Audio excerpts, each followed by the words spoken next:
concluindo... Não, é meu tempo de liderança da federação. Vossa Excelência, presidente, até 5 minutos. Presidente, isso aqui é uma loucura. Parece uma estratégia para a gente construir uma bancada de deputados foragidos aqui no parlamento. O Conselho de Ética absolveu Eduardo Bolsonaro. E agora, presidente, desculpe, a culpa não é do senhor, mas essa decisão era para ser tomada pela mesa da Câmara dos Deputados. Eu fiquei olhando o relator, deputado Diego Garcia. Eu comecei desconfiando que ele era advogado de defesa da Carla Zambelli. Depois eu entendi.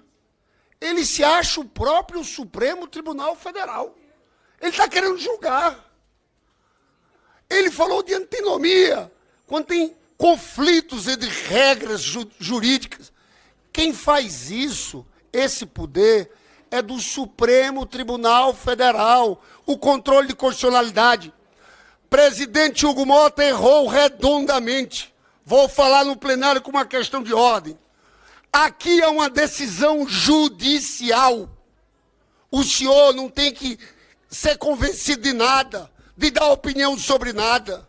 Quando tem um acórdão com a decisão judicial, com trânsito e julgado, cabe a nós aqui cumprir a decisão judicial.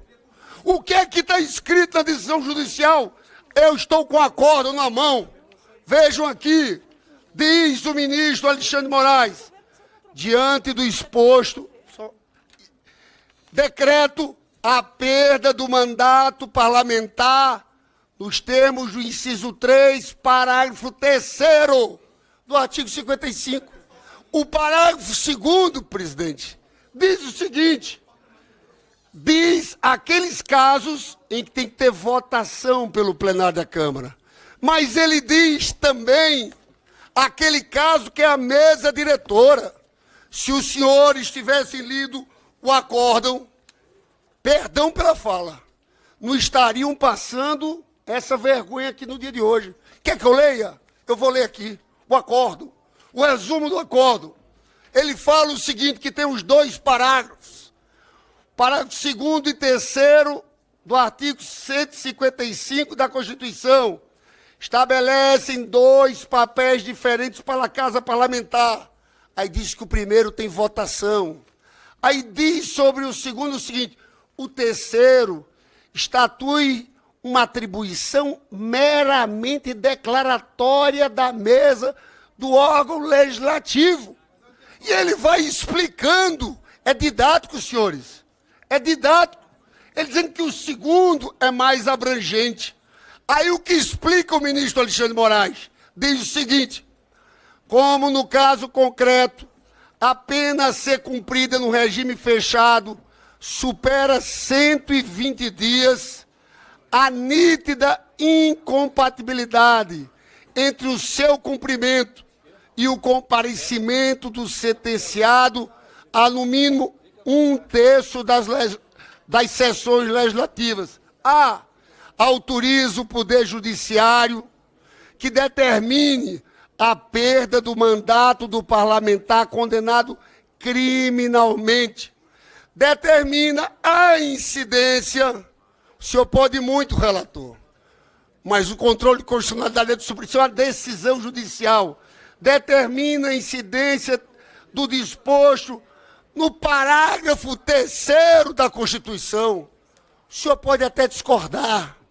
Decisão judicial é para cumprir. Houve um erro. Eu estou, sim, entrando com mandado de segurança sobre isso. Isso é escandaloso. O caso do Ramagem é o mesmo. Está escrito aqui: oficie-se a presidência da Câmara sobre perda do mandato, o qual deverá ser declarado pela mesa da Câmara dos Deputados, no termos do artigo 55, inciso 3, parágrafo 3º da Constituição Federal. Isso aqui é vergonhoso. Parece uma brincadeira com os brasileiros. Chega! presidente Hugo Mota tem que colocar esse processo de cassação diretamente na mesa da Câmara dos Deputados. Para falar pela liderança do PSOL Rede, a deputada Fernanda Melchiona, por favor. 3 minutos, põe Vossa Excelência. Presidente, tem dias que o absurdo se supera. Eu poderia ir para a linha de lembrar que o relator do processo de cassação da Carla Zambelli não é o juiz. Ela foi condenada a 10 anos de prisão. Nós não estamos julgando aqui a inocência, que obviamente eu não acho, nem o judiciário acha, afinal ela foi condenada, ou a culpabilidade da Carla Zambelli. Nós estamos discutindo aqui se alguém que está preso em outro país, sem acesso à internet, no Chilindró, vai poder exercer o mandato de deputada federal. É isso que nós estamos defendendo aqui. Independente do que eu acho da Carla Zambelli como uma representante da extrema-direita, alguém que invadiu o sistema da justiça, alguém que cometeu falsidade ideológica, alguém que andou correndo armada em plena Avenida Paulista em São Paulo perseguindo um jornalista negro. Eu não estou fazendo o debate sobre o que ela significa, mas estou falando da tapa na cara que o relatório é com o povo brasileiro. Porque nenhuma pessoa em sã consciência acha que a Câmara dos Deputados tem que gastar por mês R$140 mil para pagar assessores de um mandato que não existe. Porque tem uma deputada presa. Vocês vão propor criar a bancada dos presidiários também na Câmara dos Deputados, que só pode ser isso. A bancada dos foragidos para o Ramagem, para Eduardo Bolsonaro, seguirem recebendo dinheiro público de verba de gabinete e alguns votando. Mesmo foragidos, como é o caso do Ramagem, foram quase R$500 mil por mês, desde que eles saíram daqui. Uma presa também tentou fugir. Foi para a Itália achando que ia ficar foragida lá. Foi presa na Itália. Agora nós queremos extradição. Mas então é isso que tem que se debater. Eu ouvi atentamente as 150 páginas. E em algum momento o relator disse que é um desrespeito com 1 milhão de votos caçar Carla Zambelli.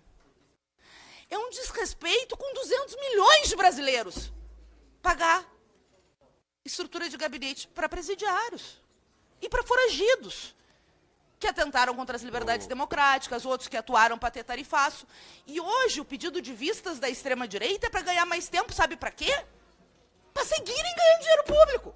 Mas não me surpreende. Quem ocupou a mesa do presidente para votar a PEC da bandidagem, realmente não me surpreende querer manter privilégios e uma mamata para uma presidiária que está em outro país, ou pior, 2 foragidos que cometeram crimes contra o país e que não estão aqui no Brasil. Informa ao plenário o início da ordem do dia. Deputado. Presidente, o tempo de líder pode ser garantido. É só não ter votação, presidente. Eu peço a Vossa Excelência a permissão para usar o tempo de líder. Presidente, me inscrevo. Vossas Excelências, Vossas Excelências, me inscrevo. Vossas Excelências sabem que regimentalmente, após o início da ordem do dia... Não pode ter discussão e votação, mas tempo de líder pode, presidente. O que eu peço a Vossa Excelência é que garanta apenas o tempo de líder. Pode falar? Então, vamos continuar com me inscrevo, meu presidente. Vossa Excelência, presidente. Deputado Rubens Pereira Júnior, pelo governo. Presidente, me inscrevo. Senhor presidente, o debate na Comissão de Constituição e Justiça deve ser sobre a Constituição Federal. O que nós estamos votando é se uma parlamentar presa e foragida perde o mandato ou não. E a resposta para isso está na Constituição Federal, no artigo 55, que diz que perderá o mandato o deputado ou senador que sofrer condenação criminal em sentença transitada em julgado, ou então, inciso 4, que perder ou tiver suspenso os direitos políticos. A pergunta que nós fazemos é: o Poder Legislativo pode rejulgar um deputado condenado e transitado em julgado? A resposta é negativa. E eu oriento qual deve ser o caminho da melhor análise da Constituição Federal. Senhoras e senhores parlamentares, nós não podemos ler a Constituição aos pedaços.